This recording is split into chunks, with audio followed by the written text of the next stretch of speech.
Hypocrisy is said to be the yeast which has the power to affect a huge bulk.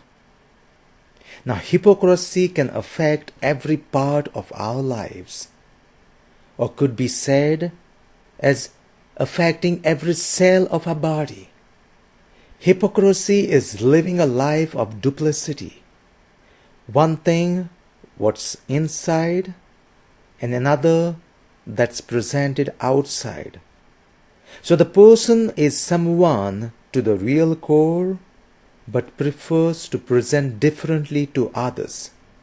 To present this untrue nature, the person will try every way and means possible to do it. So the whole of the person will be involved. One's entire energy will be spent only on this.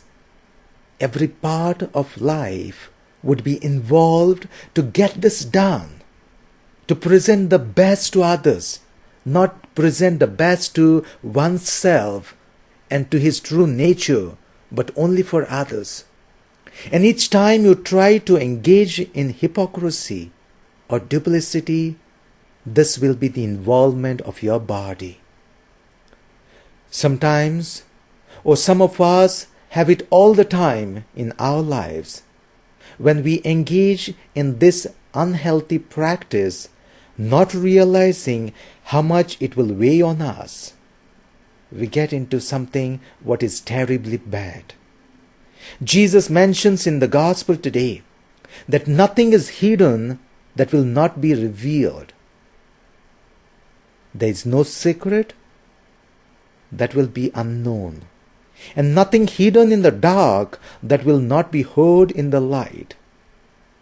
So whenever we get into this practice, we keep on saying things or doing things in order to hide something. And we still need to do on something more in order to hide something more that we have done. So it keeps on building up.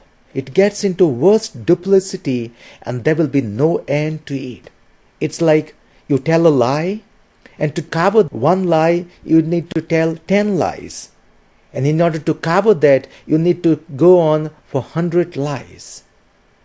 Out of all this comes the fear and anxiety, because you never know what are the lies that you have said, what are the lies that you have told to different persons in order to hide something. And you can't keep a track of it. You never know, you can't remember what you have mentioned to someone and to someone else. That would be the result coming from our untrue nature. The fear and anxiety comes because you haven't been honest and sincere. It's not only being honest and sincere toward others, but for yourself.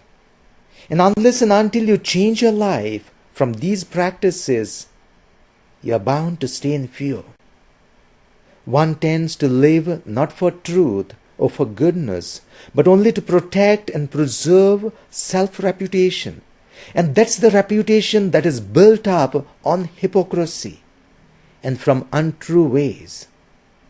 Let us pray for others we know who are infected and even addicted by this hypocrisy, who have built a fearful life for themselves. And let us pray for ourselves, that if any cell of us is being infected by this hypocrisy, or if anything exists within us, that we may give up and protect not our reputation, but protect and stand by truth. For truth is much powerful than any of our reputation and hypocrisy. So stay true and honest at all times, and you will get rid of all the inner fears within you.